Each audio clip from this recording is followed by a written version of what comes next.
Ladies and gentlemen, welcome to Shamsi for tech. ഇന്ന് വീണ്ടും tech ന്യൂസുമായിട്ടാണ് ഞാൻ വന്നിരിക്കുന്നത് ഗൈസ്. അതിന്റെ മുന്നേ സബ്സ്ക്രൈബ് ചെയ്യാത്ത ഒരുപാട് ആൾക്കാരുണ്ട്, ഒന്ന് പോയിട്ട് സബ്സ്ക്രൈബ് ചെയ്യുക. അതേപോലെ തന്നെ എൻ്റെ വീഡിയോസ് നിങ്ങൾ ഫുള്ളായിട്ട് കാണാൻ സ്കിപ്പൊന്നും ചെയ്യരുത്. പിന്നെ അത് പോരാട്ട് നിങ്ങൾ എല്ലാവർക്കും വീഡിയോ ഷെയർ ചെയ്യുക, അത് നിർബന്ധമായിട്ടും ചെയ്യേണ്ട ഒരു കാര്യമാണ്. എൻ്റെ ഒരു ആഗ്രഹമാണ് ഞാൻ പറയുന്നത്. അത് നിങ്ങൾ സഫലീകരിക്കണമെങ്കിൽ എനിക്ക് വളരെ ഉപകാരമായിരിക്കും. പിന്നെ അതും പോരാണ്ട് എനിക്ക് ലൈക്ക് ചെയ്യുക. എൻ്റെ ചാനൽ കുറച്ചും കൂടെ കൂടുതൽ റീച്ച് കിട്ടണം എന്നുണ്ടെങ്കിൽ ഞാൻ പറയുന്ന കണ്ടൻറ്റുകളിൽ നിങ്ങൾക്ക് എന്തെങ്കിലും നല്ലത് ഫീൽ ചെയ്യുന്നുണ്ടെങ്കിൽ നിങ്ങൾ ലൈക്ക് ചെയ്യണം. അതാണ് എനിക്ക് വേണ്ടത്. കാരണം ഞാൻ ഈ പറയുന്ന അപ്ഡേറ്റുകൾ ഞാൻ എൻ്റെ എഫേർട്ട് എടുത്തിട്ടാണ് നിങ്ങളെ മുന്നിൽ ഈ റിസൾട്ട് അവതരിപ്പിക്കുന്നത്. അപ്പോൾ അതിൽ ഒരുപാട് കോൺട്രവേഴ്സികൾ ഉണ്ടാവും. കോൺട്രവേഴ്സികളൊക്കെ നിങ്ങൾ കമൻറ്റ് ചെയ്തു, ഒരു കുഴപ്പമില്ല, ഞാൻ അംഗീകരിക്കും. എനിക്ക് എന്താണ് എൻ്റെ സൈഡിൽ നിന്ന് വരുന്ന ഫ്ലോ, എന്തൊക്കെ മാറ്റങ്ങൾ എൻ്റെ ചാനലിൽ കൊണ്ടുവരണം എന്നുള്ളത് നിങ്ങളാണ് തീരുമാനിക്കുക. അതിനനുസരിച്ച് ഞാൻ എൻ്റെ കാര്യങ്ങൾ അപ്ഗ്രേഡ് ചെയ്യുന്നതാണ്. പിന്നെ ഒരു കാര്യം കൂടെ പറയുകയാണെന്ന് വെച്ച് കഴിഞ്ഞാൽ, വീണ്ടും നിങ്ങളെ സപ്പോർട്ട് എനിക്കും വേണം. എൻ്റെ വാച്ചിങ് അവർ കൂട്ടണം എന്നുണ്ടെങ്കിൽ നിങ്ങൾ ഉണ്ടെങ്കിൽ മാത്രമേ എനിക്കത് നടക്കുള്ളൂ. അപ്പോൾ ഏകദേശം ചാനലൊക്കെ മോണിറ്റൈസേഷനായി. അതൊക്കെ ഞാൻ നേരത്തെ പറഞ്ഞ ഒരു കാര്യമാണ്. ഇപ്പോൾ ഞാൻ പറയണം, കുറച്ചും കൂടെ നിങ്ങളെ ഡീപ്പ് സപ്പോർട്ട് എൻ്റെ ചാനലിൽ കിട്ടിക്കഴിഞ്ഞാൽ എൻ്റെ റവന്യൂവിൻ്റെ ഡീറ്റെയിൽസും കാര്യങ്ങളും ഞാൻ റിവീൽ ചെയ്യുന്നതാണ്. അപ്പോൾ അതിൻ്റെ മുന്നേ സബ്സ്ക്രൈബ് ചെയ്യാത്ത ആൾക്കാരുണ്ടെങ്കിൽ ഒന്ന് പോയിട്ട് സബ്സ്ക്രൈബ് ചെയ്യുക, ലൈക്ക് ചെയ്യുക, കമൻറ്റും ഷെയറും ചെയ്യുക. അപ്പോൾ ഞാൻ വീഡിയോ അധികം ഞാൻ പറഞ്ഞ് ദീർഘിപ്പിക്കുന്നില്ല ഗായ്സ്. അപ്പോൾ എല്ലാവർക്കും വീണ്ടും welcome to Shamsi for tech. Let's roll!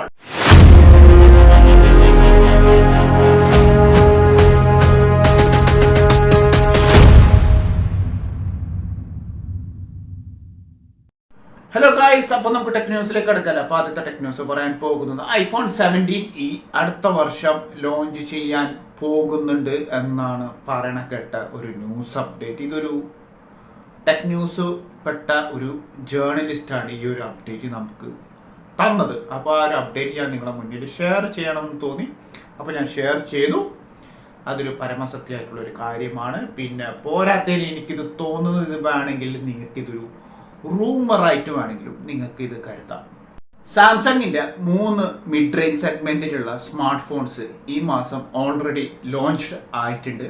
അതിൽ A56, A36, A26 എന്ന് പറഞ്ഞ മോഡലുകളാണ് ലോഞ്ച് ചെയ്തിട്ടുള്ളത്. അപ്പോൾ അതിൻ്റെ റെൻഡർ ഞാൻ ഇതിലിടാം. ഇനി A56ൻ്റെ സ്പെക്കിലേക്ക് വരുമ്പോൾ ഇത് എക്സിനോസിൻ്റെ 1580 എന്ന് പറഞ്ഞ ചിപ്സെറ്റാണ് ഇറക്കുന്നത്. ചാത്തൻ ചിപ്സെറ്റാണ്, അത് വേറൊരു കാര്യം. ഇത് റിഫ്രഷിംഗ് റേറ്റ് 120 ഹെർട്സിൻ്റെ റിഫ്രഷിംഗ് റേറ്റ്, പിന്നെ 6.7 full HD+ display, LPDDR4X Ram, 8GB ആണ് ഇതിൻ്റെ റാം വരുന്നത്. സ്റ്റോറേജ് ഒന്നില്ലെങ്കിൽ 128 GB അല്ലെങ്കിൽ 256 GB വേരിയൻ്റ് വെച്ചിട്ടായിരിക്കും ഇറക്കുക. 5000 mAh ബാറ്ററി, 45 വാട്ട്സ് വരെ ചാർജിങ് ഇതിൽ സപ്പോർട്ട് ചെയ്യും. പിന്നെ 120 ഹെർട്സിൻ്റെ റിഫ്രഷിംഗ് റേറ്റ് ആണ് വരുന്നത്. ഇതിൻ്റെ ക്ലോക്കിംഗ് സ്പീഡ് വരുന്നത് 2.9 GHz ക്ലോക്കിംഗ് സ്പീഡാണ് വരുന്നത്. പിന്നെ punch whole camera, full HD+ റെസൊല്യൂഷനൊക്കെ ഇതിൽ സപ്പോർട്ട് ചെയ്യും. പിന്നെ സൂപ്പർ ആമോലെഡ് ഡിസ്പ്ലേ ആണ്, അത് വേറൊരു കാര്യം. പിന്നെ ഇതിൽ ഏറ്റവും വലിയൊരു പ്രത്യേകത കൂടെ പറയുകയാണെന്ന് വെച്ച് കഴിഞ്ഞാൽ, ഇതിൽ വേപ്പർ ചേമ്പർ കൂളിംഗ് സിസ്റ്റം അവർ അപ്ഗ്രേഡ് ചെയ്തിട്ടുണ്ടെന്നാണ് പറഞ്ഞിരിക്കുന്നത്. പിന്നെ ഏറ്റവും വലിയൊരു ഹൈലൈറ്റ് പറയുന്നത് ക്യാമറൻ്റെ അലൈൻമെൻറ്റിൽ ഇച്ചിരി മാറ്റം അവർ കൊടുത്തിട്ടുണ്ട് A56ൽ. അതായത് ഇത് ഒരു പിൽ ഷേപ്ഡ് ക്യാമറ അലൈൻമെൻ്റാണ് ഇതിൽ കൊടുത്തിട്ടുള്ളത്. കാണാൻ നല്ല രസമുണ്ട്, പോയിട്ട് റെൻഡർ കാണാം. ഇനി നമുക്ക് സാംസങ്ങിൻ്റെ ഗാലക്സി A36ൻ്റെ സ്പെക്കിലേക്ക് നമുക്ക് കടന്നാലോ.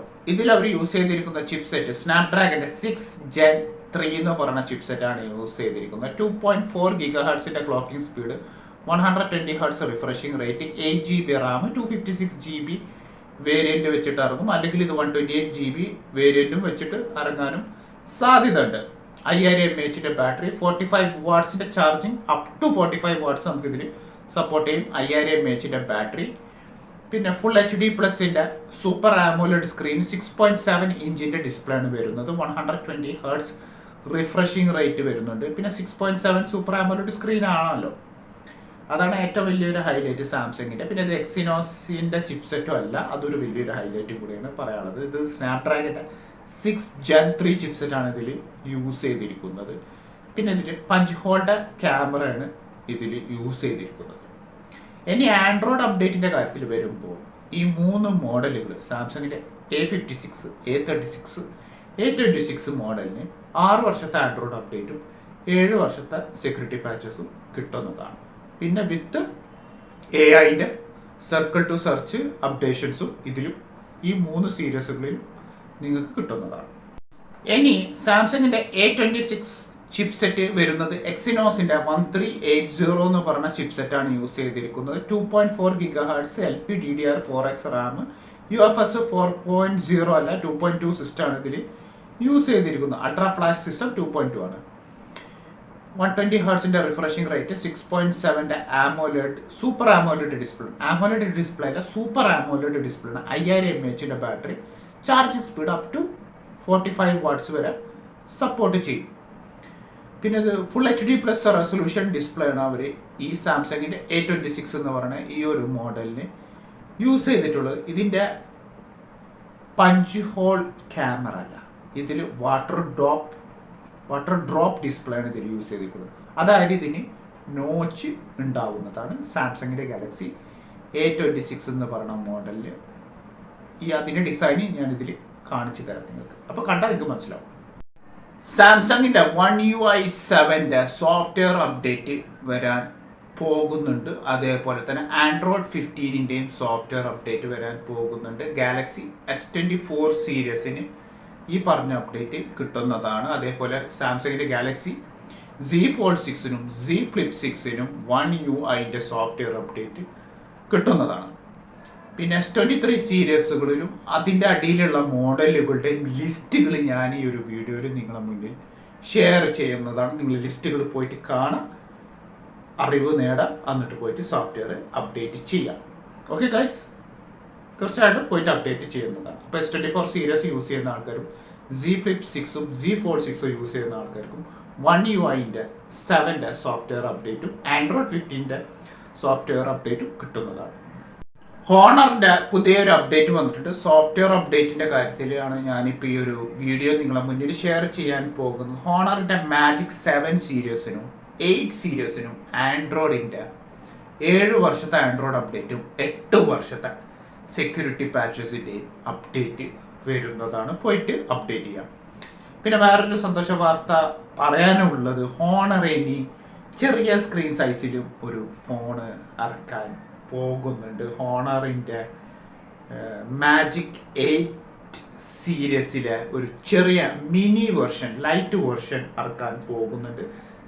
അതായത് സ്ക്രീൻ സൈസ് അതിൽ യൂസ് ചെയ്തിരിക്കുന്നത് 6.3 ഇഞ്ചിൻ്റെ LTPO adaptive refreshing rate 1 Hz to 120 refreshing rate വെച്ചിട്ട് സപ്പോർട്ട് ചെയ്യാൻ പോകുന്ന ഒരു ഹോണറിൻ്റെ Magic 8 mini light series launch ചെയ്യാൻ പോകുന്നുണ്ട്. 1.5K റെസൊല്യൂഷൻ ആയിരിക്കും ഇതിൽ ഇറങ്ങുക.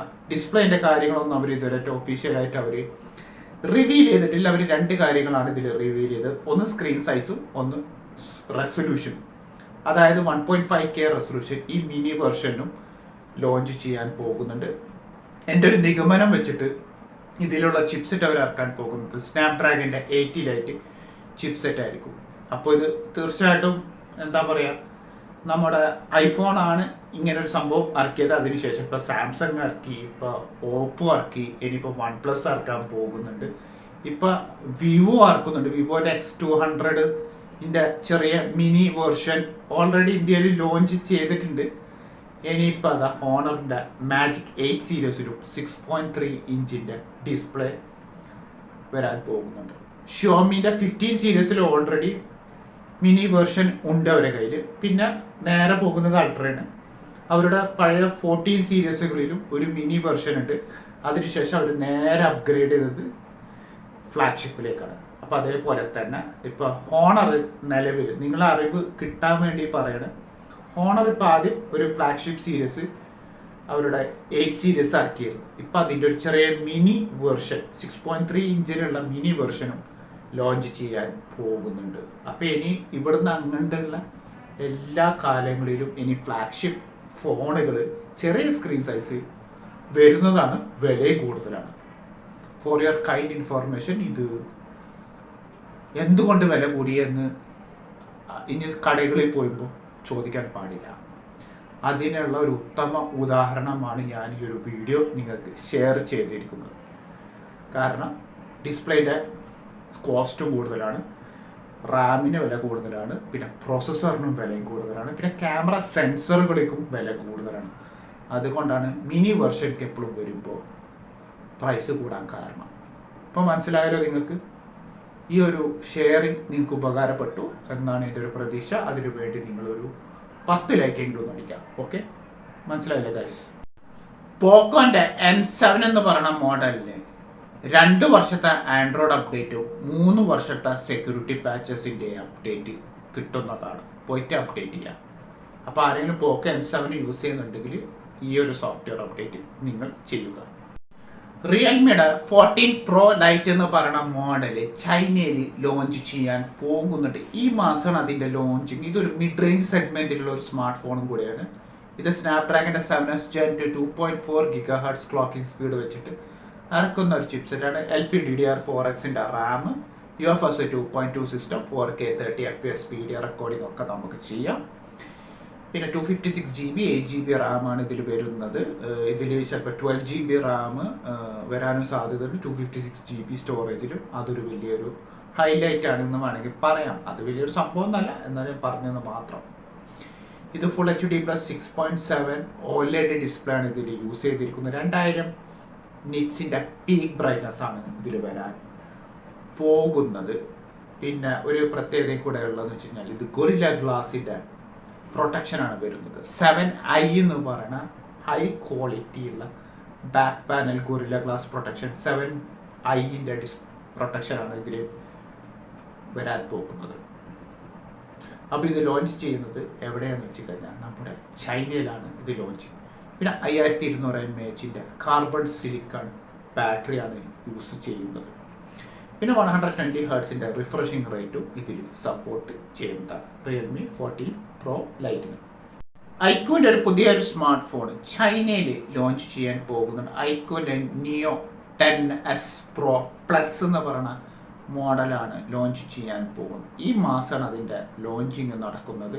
ഇത് Dimensity 9400 Plus എന്ന് പറഞ്ഞ ചിപ്സെറ്റും ഒന്നിലേക്ക് 12 GB റാം അല്ലെങ്കിൽ 16 GB വേരിയൻറ്റ് വെച്ചിട്ടായിരിക്കും, റാം വേരിയൻ്റ് ആയിരിക്കും ഇതിലിറക്കാം. ഇത് ചിലപ്പോൾ 256 GB അല്ലെങ്കിൽ 512 വേരിയൻറ്റും വരാൻ സാധ്യതയുണ്ട്. ഇതിൻ്റെ ഡിസ്പ്ലേ വരുന്നത് 6.8 ആണ് ഇതിൻ്റെ ഡിസ്പ്ലേ വരുന്നതും. പിന്നെ 2K റെസൊല്യൂഷൻ ഇതിൽ സപ്പോർട്ട് ചെയ്യും. 6100 mAh battery, LTPO adaptive refreshing rate ആണ് ഇതിൽ വരുന്നത്. ഡിസ്പ്ലേയുടെ കാര്യത്തിൽ മാത്രം ഇതുവരെ ഒരു ഒഫീഷ്യൽ കൺഫർമേഷൻ ചെയ്തിട്ടില്ല. സാംസങ്ങിൻ്റെ ഡിസ്പ്ലേയാണ് സാധാരണ ഐക്യു സീരീസിന് വരുന്നത്. ചിലപ്പോൾ ഇത് E8 ഡിസ്പ്ലേ ആവാനും സാധ്യതയുണ്ട്. അതാണ് ഒരു നിഗമനം ഞാൻ നിങ്ങളുടെ മുന്നിൽ ഷെയർ ചെയ്തത്. സാംസങ് യൂസ് ചെയ്യുന്നത് ഐക്യു സീരീസിന് യൂസ് ചെയ്യുന്നത് സാംസങ്ങിൻ്റെ E സീരീസ് ഡിസ്പ്ലേ ആണ്. അത് ഐക്യുവിന് മാത്രമേ കൊടുക്കുന്ന ഒരു ഡിസ്പ്ലേ ആണ്. ഡിസ്പ്ലേയുടെ കാര്യത്തിൽ എനിക്കൊരു സംശയം പറയാനുള്ളത്, ഇത് ഒന്നില്ലെങ്കിൽ OLED ഡിസ്പ്ലേ ആയിരിക്കുമോ അല്ലെങ്കിൽ ഇത് AMOLED ഡിസ്പ്ലേ ആയിരിക്കുമോ എന്നുള്ളൊരു കാര്യം എനിക്ക് അറിയേണ്ടതാണ്. അതൊന്നും അറിഞ്ഞിട്ടാൽ മതി, വേറെ ഒന്നും എനിക്ക് അറിയേണ്ട ഒരു കാര്യമില്ല. പിന്നെ 120 വാട്ട്സിൻ്റെ ചാർജർ ഇതിൽ സപ്പോർട്ട് ചെയ്യും. ബോക്സിൻ്റെ ഉള്ളിൽ എന്തായാലും ഉണ്ടായിരിക്കും. പിന്നെ 6100 mAh കാർബൺ സിലിക്കൺ ബാറ്ററിയാണ് ഇതിൽ യൂസ് ചെയ്തിരിക്കുന്നത്.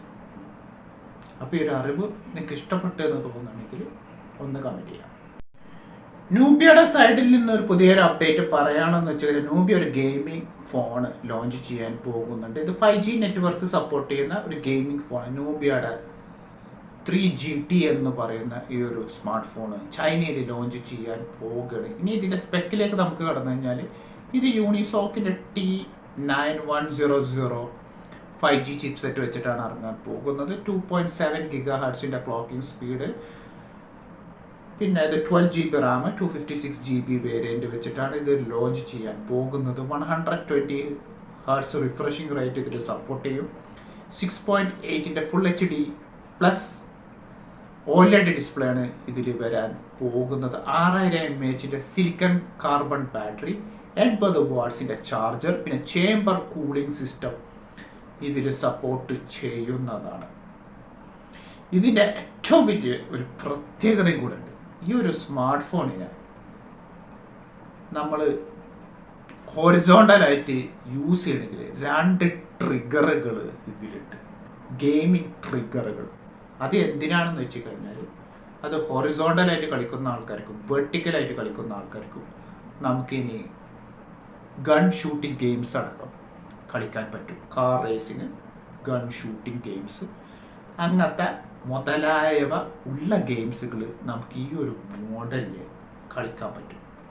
പിന്നെ പോരാത്തതിന് RGB ലൈറ്റ്സിൻ്റെ കുറച്ച് കളികളും ബാക്ക് സൈഡിൽ ഉണ്ട്. പിന്നെ ഇതിൽ പോരാത്തതിന് ഇതിന് വേപ്പർ ചേംബർ കൂളിംഗ് സിസ്റ്റം ഇതിൽ അവർ പ്രൊവൈഡ് ചെയ്തിട്ടുണ്ട്. അപ്പോൾ പറയുകയാണെങ്കിൽ ഇതൊരു അഫോർഡബിൾ മിഡ് റേഞ്ചിലുള്ള ഒരു one of the best smart ഫോണുമാണ് എന്ന് പറയാം. പിന്നെ നമുക്ക് റാം എക്സ്പാൻഡും കാര്യങ്ങളൊക്കെ നമുക്ക് ചെയ്യാം. അത് ഞാൻ ഗിമ്മിക്കാണ്, അത് ഞാൻ പറയുന്നില്ല. അത് പറയാൻ നിന്ന് കഴിഞ്ഞാൽ ചിലപ്പോൾ അത് നിങ്ങൾക്ക് അംഗീകരിക്കാൻ പറ്റില്ല, അതുകൊണ്ട് ഞാൻ അത് പറയണില്ല. പക്ഷേ ഇതിൽ 12 GB റാം സപ്പോർട്ട് ചെയ്യും. ഇപ്പോഴത്തെ ഒരു റേഞ്ച് വെച്ച് നോക്കുമ്പോൾ ഈ ഒരു സ്മാർട്ട് ഫോൺ നിങ്ങൾക്ക് ഗെയിമേഴ്സിന് പറ്റിയ ഒരു സ്മാർട്ട് ഫോണും കൂടിയാണ്. ഇത് ചൈനയിൽ നിന്ന് നിങ്ങളിത് ഓർഡർ ചെയ്യണം. പിന്നെ ഒരു കാര്യം കൂടെ ഇതിൽ പറയാൻ ഉള്ളതെന്ന് വെച്ച് കഴിഞ്ഞാൽ ഇതിൽ ബൈപ്പാസ് ചാർജിങ് അടക്കം ഇതിൽ സപ്പോർട്ട് ചെയ്യും. ഈ ബൈപ്പാസ് ചാർജിങ് എന്ന് വെച്ച് കഴിഞ്ഞാൽ നമ്മൾ വലിയ വലിയ ഗെയിം കളിക്കുമ്പോൾ ഇത് ബാറ്ററിയിലേക്ക് ചാർജ് ചെയ്യണ പകരം ഇത് സ്ട്രെയിറ്റ് നമുക്ക് മദർ ബോർഡിലേക്ക് ചാർജ് ചെയ്യാം. അതിനൊരു ഓപ്ഷൻ ഉണ്ട്. അത് ഓണാക്കിയിട്ട് കഴിഞ്ഞാൽ ബൈപ്പാസ് ചാർജിങ് നമ്മൾ സെറ്റിങ്സിൽ പോയിട്ട് ബാറ്ററിയിൽ പോയിട്ട് ബൈപ്പാസ് ചാർജിങ് ഓണാക്കണം. അത് ഓണാക്കിയിട്ട് കഴിഞ്ഞാൽ ബാറ്ററിയുടെ ചാർജിങ്ങിനൊന്നും എഫക്റ്റീവ് ആവില്ല. അതായത് ബാറ്ററിക്ക് ഒരു കംപ്ലൈൻറ്റ് വരില്ല. ബാറ്ററി അവിടെ താൽക്കാലികം സ്റ്റാൻഡ് ബൈ ആയിട്ട് നിൽക്കും. അതിന് പകരം ഈ ചാർജ് നേരെ മദർ ബോർഡിലേക്ക് പോകും. അതാണ് ബൈപ്പാസ് ചാർജിങ്. നമ്മുടെ ലാപ്ടോപ്പിലും അതേപോലത്തെ സിസ്റ്റം ഉണ്ട്. ആ സിസ്റ്റം തന്നെയാണ് ഈ ഒരു ഗെയിമിംഗ് സ്മാർട്ട് ഫോണിലും ഉള്ളത്. അപ്പോൾ ഈ ഒരു അറിവ് ഇഷ്ടപ്പെട്ടു എന്നാണ് ഞാൻ കരുതുന്നത്. അപ്പോൾ അഫോർഡബിളായിട്ട് ആർക്കെങ്കിലും ഈ ഒരു ഗെയിമിംഗ് സ്മാർട്ട് ഫോൺ വേണമെന്നുണ്ടെങ്കിൽ നൂബിയയുടെ 3GT ഞാൻ റെക്കമെൻഡ് ചെയ്യുന്നതാണ്. മീഡിയടെക് ഒരു പുതിയൊരു ചിപ്സെറ്റ് ലോഞ്ച് ചെയ്യാൻ പോകുന്നുണ്ട്. മിഡ് റേഞ്ച് സെഗ്മെൻറ്റിലുള്ള ഒരു ചിപ്സെറ്റും കൂടെയാണ്. മീഡിയടെക്കിൻ്റെ ഡിമെൻസിറ്റി 7400 എന്ന് പറഞ്ഞ ചിപ്സെറ്റാണ് ലോഞ്ച് ചെയ്യാൻ പോകുന്നത്. ഇതിൻ്റെ ക്ലോക്കിംഗ് സ്പീഡ് വരുമ്പോൾ ഇത് 2.6 GHz ക്ലോക്കിംഗ് സ്പീഡാണ് ഇതിൽ വരുന്നത്. പിന്നെ LPDDR5 റാം, UFS 3.1 സിസ്റ്റം ഒക്കെ ഇതിൽ സപ്പോർട്ട് ചെയ്യും. പിന്നെ 4K നമുക്ക് 30 FPS നമുക്ക് വീഡിയോ റെക്കോർഡിങ്ങും ചെയ്യാൻ പറ്റുന്നതാണ്. അപ്പോൾ ഈ ഒരു ചിപ്സെറ്റ് കോമ്പറ്റീഷനിൽ ഇച്ചിരി കോംപ്ലിക്കേറ്റഡ് കൂടെയാണ്. മറ്റുള്ള ബ്രാൻഡിന് ഇതൊരു കോംപ്ലിക്കേറ്റഡ് ആയിട്ട് മാറാൻ സാധ്യതയുണ്ട്. സ്നാപ്ഡ്രാഗൻ്റെ 7S Gen 2 പോലത്തെ ചിപ്സെറ്റിനൊക്കെ വെല്ലുവിളിക്കുന്ന രീതികളിലാണ് ഇപ്പോൾ മീഡിയടെക്കിൻ്റെ ഡിമെൻസിറ്റി 7400 ലോഞ്ച് ചെയ്യാൻ പോകുന്നത്. അപ്പോൾ പോയിട്ട് കാണാം ഈ ചിപ്സെറ്റ്. ഓക്കെ ഗൈസ്, മൈക്രോണിൻ്റെ ഒരു പുതിയ ഒരു അനൗൺസ്മെൻറ്റ് വന്നിട്ടുണ്ട്. മൈക്രോൺ എന്ന് പറയുന്ന ഒരു കമ്പനി എന്ന് വെച്ച് കഴിഞ്ഞാൽ അവരാണ് കുറേ സ്മാർട്ട് ഫോണുകളിൽ UFS സിസ്റ്റം പ്രൊവൈഡ് ചെയ്യുന്നത്. ഇപ്പം ഐക്യു, ഹുവാവി, സാംസങ്ങിനും ഒഴിച്ചിട്ട് ബാക്കിയുള്ള എല്ലാ കമ്പനികൾക്കും ആൻഡ്രോയിഡ് കമ്പനികൾക്കും UFS സിസ്റ്റം കൊടുക്കുന്നത് മൈക്രോണാണ്.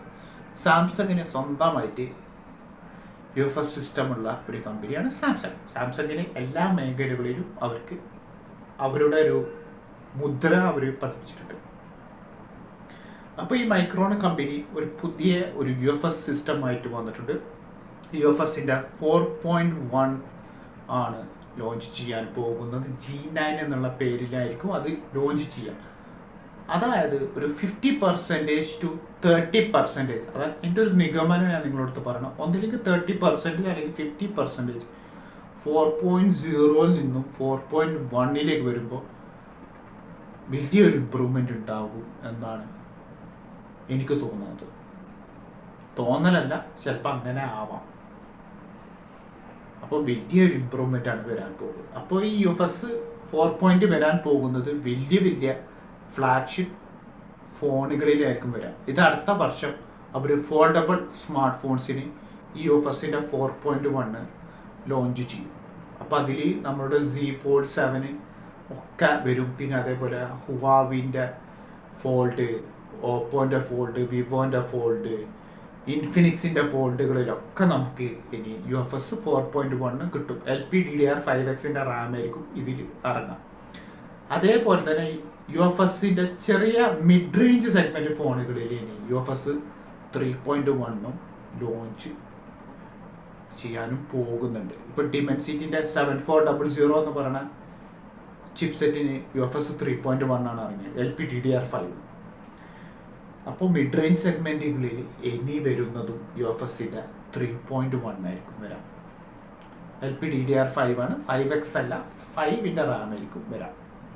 ഈ ഒരു അറിവ് നിങ്ങൾക്ക് ഇഷ്ടപ്പെട്ടു എന്ന് തോന്നുകയാണെങ്കിൽ ഒന്ന് ലൈക്ക് ചെയ്യാം. അടുത്ത ന്യൂസ് അപ്ഡേറ്റ് ഞാൻ പറയാൻ പോകുന്നത് മൊബൈൽ വേൾഡ് കോൺഗ്രസ്സിൽ 3 കോൺസെപ്റ്റ് സ്മാർട്ട് ഫോണുകൾ ലോഞ്ച് ചെയ്തിട്ടുണ്ട്. അതിൽ റിയൽമി എന്ന് പറയുന്ന ഒരു കമ്പനി ഒരു കോൺസെപ്റ്റ് സ്മാർട്ട് ഫോൺ ഇറക്കിയിട്ടുണ്ട്. ഷിയോമി ഒരു കോൺസെപ്റ്റിൻ്റെ ഒരു ക്യാമറ സ്മാർട്ട് ഫോൺ ഇറക്കിയിട്ടുണ്ട്. പിന്നെ ഇൻഫിനിക്സും ഒരു കോൺസെപ്റ്റ് ഫോൺ ഇറക്കിയിട്ടുണ്ട്. ഇതിലാദ്യം നമുക്ക് റിയൽമിയുടെ അപ്ഡേറ്റിലേക്ക് കിടക്കാം. റിയൽമി മൊബൈൽ വേൾഡ് കോൺഗ്രസ്സിൽ ഒരു ഇൻ്റർചേഞ്ചബിൾ ക്യാമറ ലെൻസ് അഡാപ്റ്ററും സപ്പോർട്ട് ചെയ്യുന്ന ഒരു മൊബൈൽ ഫോണ് ലോഞ്ച് ചെയ്യാൻ പോകുന്നുണ്ട്. ഇതൊരു പ്രോട്ടോടൈപ്പും കൂടിയാണ് കേട്ടോ. ഇത് ലോഞ്ച് ചെയ്യുമോ ഇല്ലയോ എന്നുള്ളത് നമുക്ക് കണ്ടറിയാം. ഇതിൻ്റെ ഏറ്റവും വലിയൊരു പ്രത്യേകത എന്ന് വെച്ച് കഴിഞ്ഞാൽ ഇത് 1 ഇഞ്ച് സെൻസർ വെച്ചിട്ടാണ് ഇറങ്ങുന്നത്. പിന്നെ ഇതിൻ്റെ അഡാപ്റ്റർ വെച്ചിട്ടായിരിക്കും നമുക്ക് ലെൻസുകൾ ഇൻ്റർചേഞ്ച് ചെയ്യാം. ഇതിൽ ഏറ്റവും വലിയൊരു പ്രത്യേകതയും കൂടെ പറയുന്നത് ജർമ്മൻ ക്യാമറ കമ്പനി ലൈക്കയുടെ സപ്പോർട്ട് ഇതിൽ ഉണ്ടാവുന്നതാണ്. ലൈക്കയുടെ M ലെൻസസും നമുക്ക് ഈ റിയൽമിയുടെ ഇൻ്റർചേഞ്ചബിൾ ക്യാമറയിൽ വർക്ക് ചെയ്യുന്നതാണ്. ഇതിൽ ഓപ്റ്റിക്കൽ സൂം ആയിരിക്കും മെയിൻ പ്രിഫറൻസ്, ഡിജിറ്റൽ സൂമിനല്ല ഇവിടെ അവർ പ്രാധാന്യം കൊടുക്കുന്നത്. അതിൻ്റെ ഒരു വീഡിയോ കാണാം.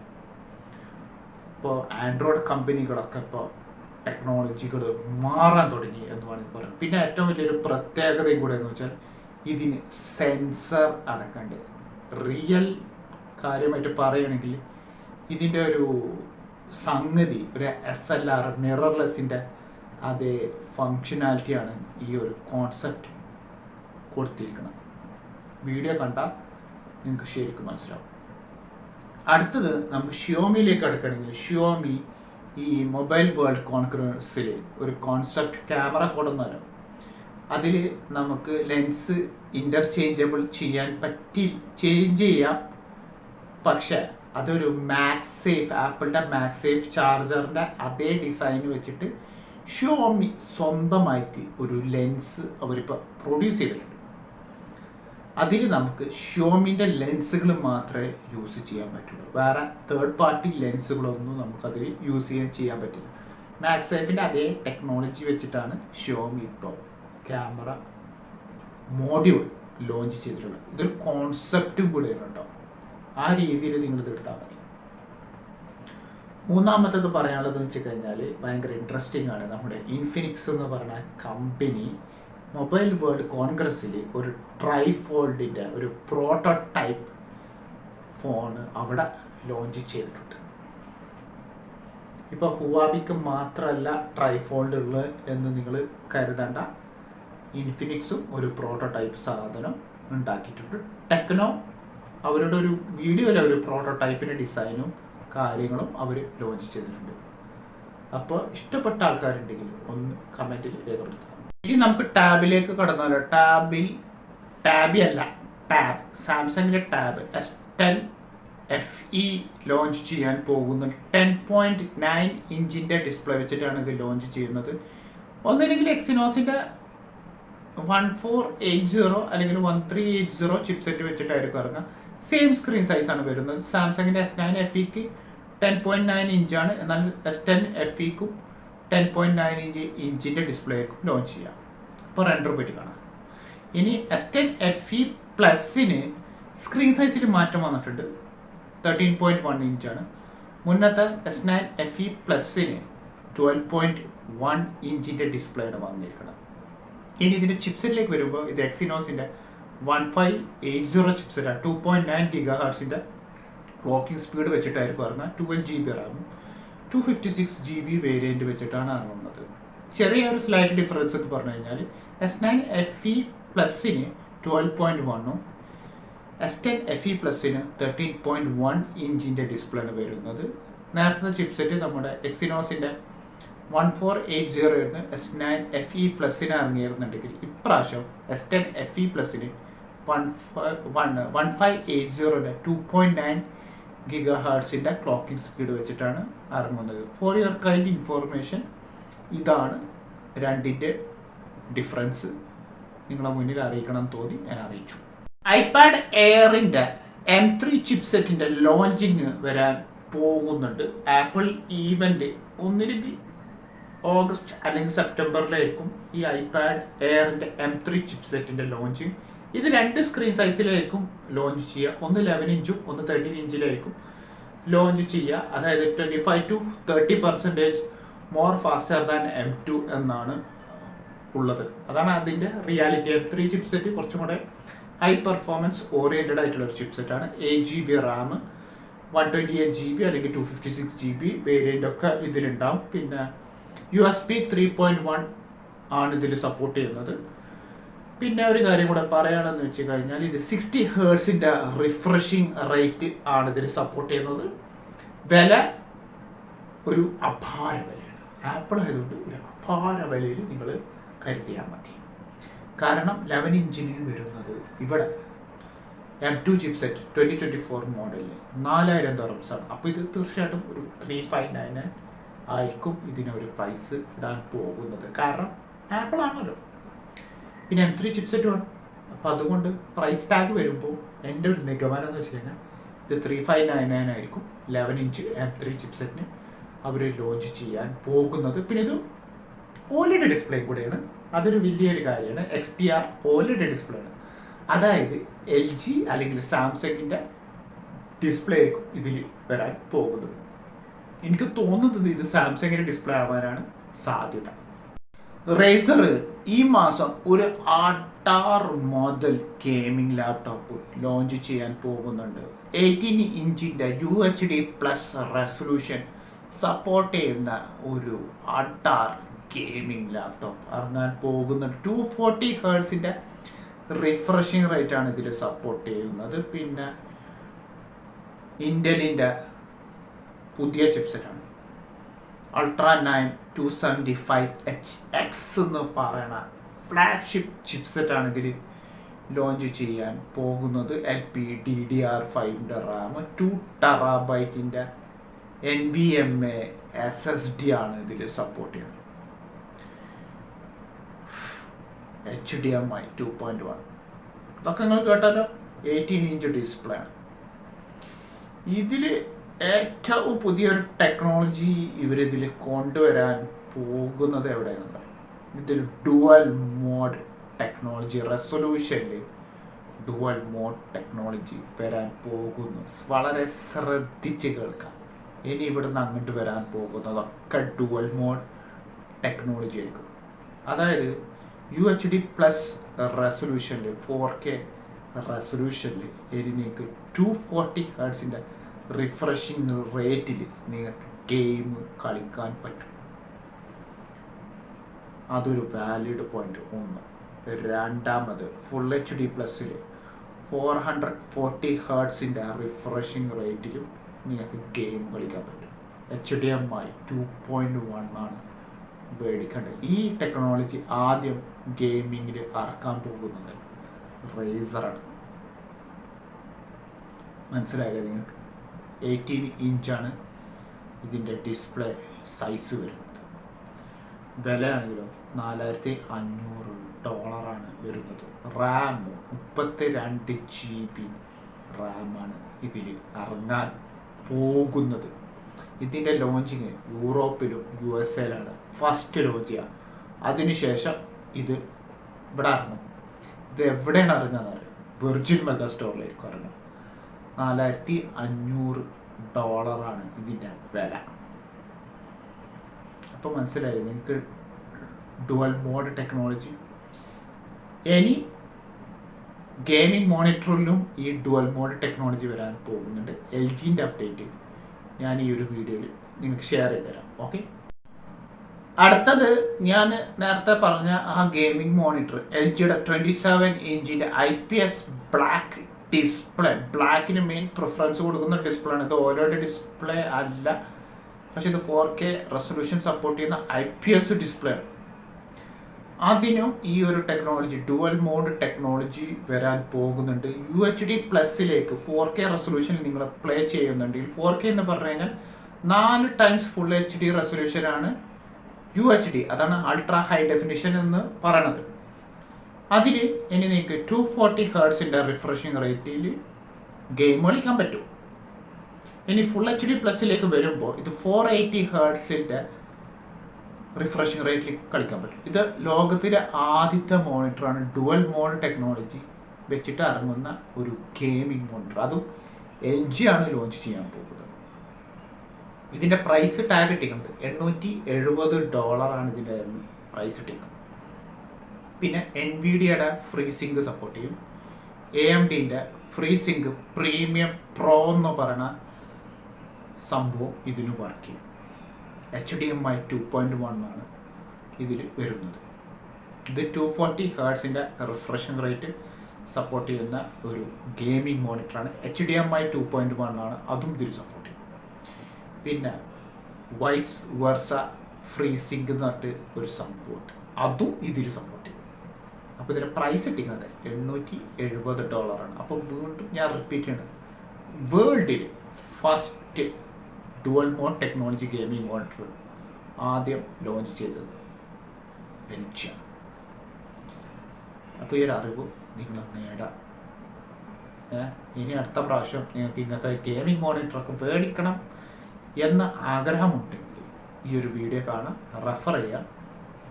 വെർജിനിൽ പോവുക, അല്ലെങ്കിൽ ഷാർപ്പ് TG ഒഫീഷ്യൽ സ്റ്റോഴ്സിൽ പോയിട്ട് അവരടുത്ത് ചോദിക്കുക. അവർ നിങ്ങളെ അറിവോടെ കൂടിയിട്ട് മേടിക്കുക, അത് ട്രൈ ചെയ്യുക എന്നാണ് എനിക്ക് പറയാനുള്ളത്.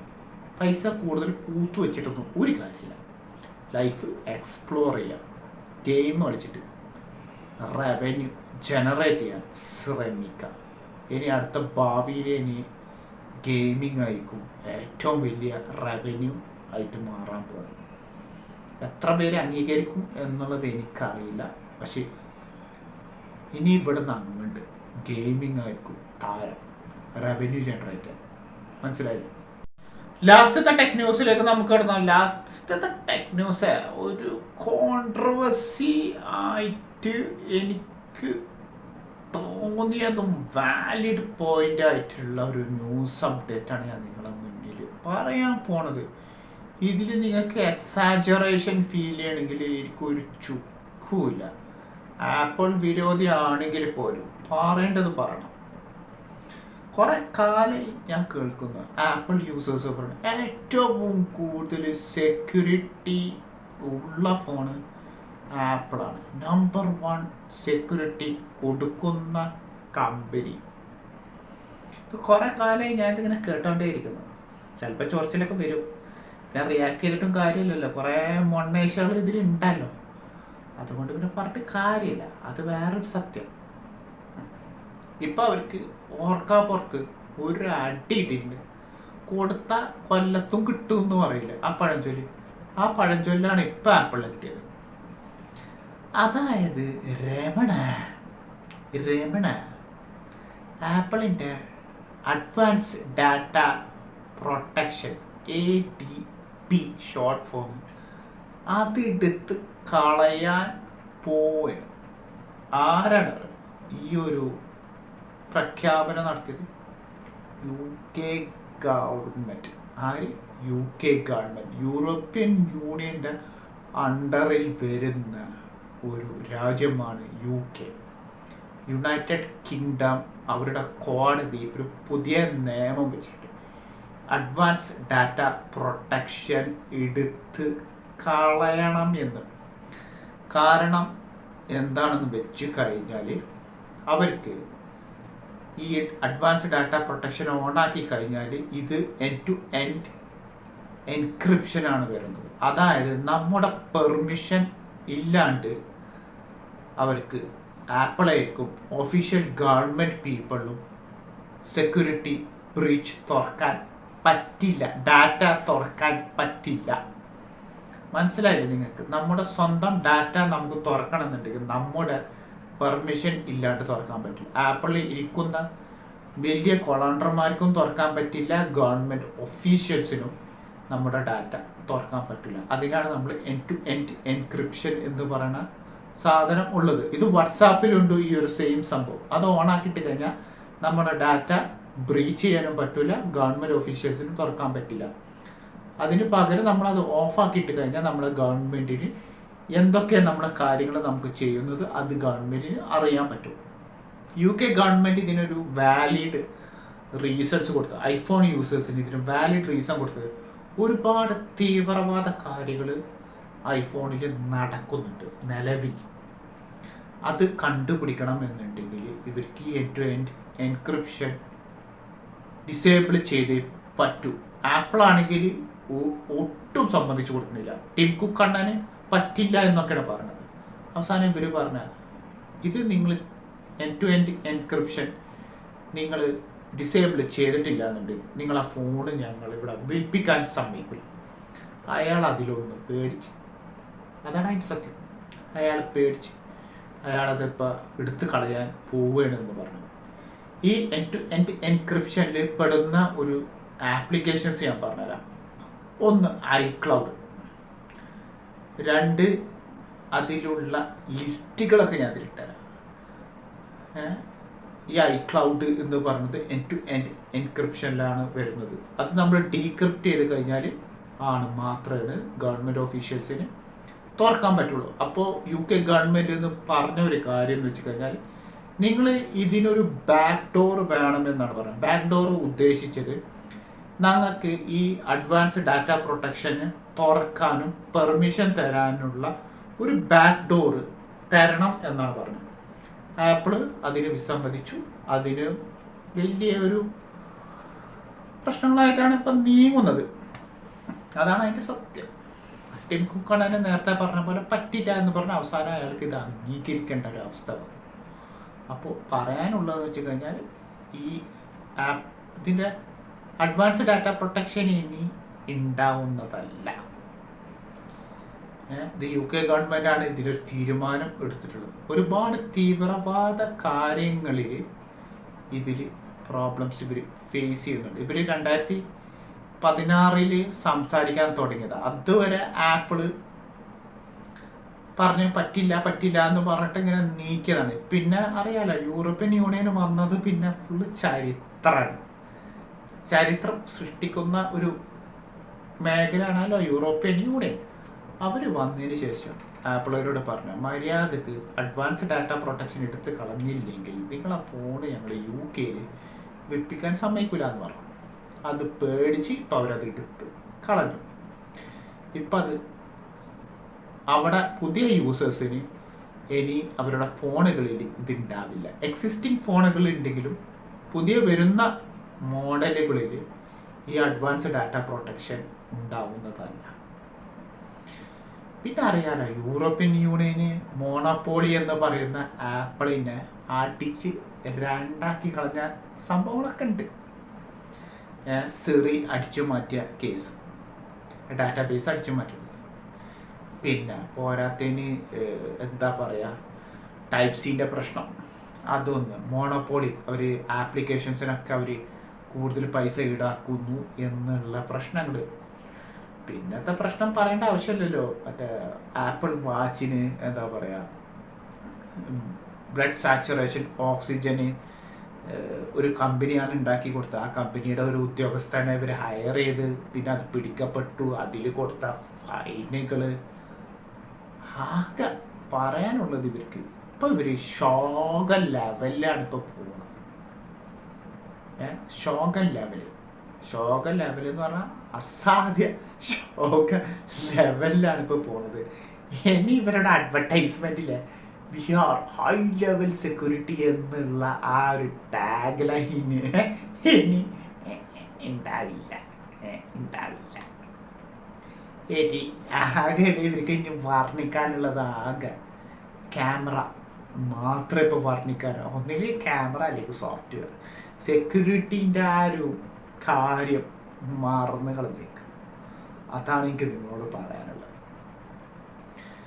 ഇതിപ്പോൾ UK ഗവൺമെൻറ് ഈ തീരുമാനം എടുത്തതിൽ ഞാൻ അഭിനന്ദിക്കുന്നു. ഇനി ഈ തീരുമാനം വേൾഡ് വൈഡിൽ കൊണ്ടുവരണം എന്നാണ് എനിക്ക് പറയാനുള്ളത്. ഇത് കൊടുന്നേ പറ്റും, കൊണ്ടുവരും.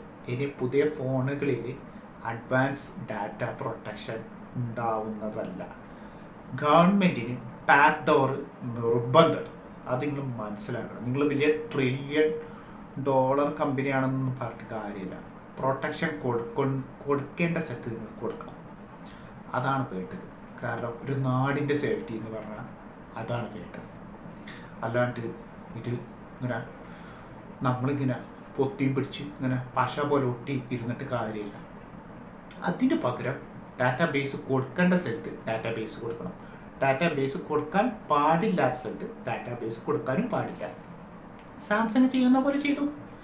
മൗത്ത് പബ്ലിസിറ്റി ചെയ്യണ്ട, അഡ്വർടൈസ് ചെയ്യണ്ട.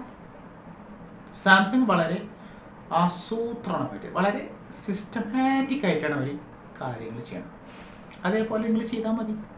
എന്തിനാണ് നിങ്ങളിങ്ങനെ ഈ എന്താ പറയുക പബ്ലിസിറ്റി ചെയ്യാൻ പോകണം? ഞങ്ങൾ സെക്യൂരിറ്റീൻ്റെ കാര്യത്തിൽ ഞങ്ങൾ നമ്പർ 1 ആണ്, ഞങ്ങൾ നമ്പർ 1.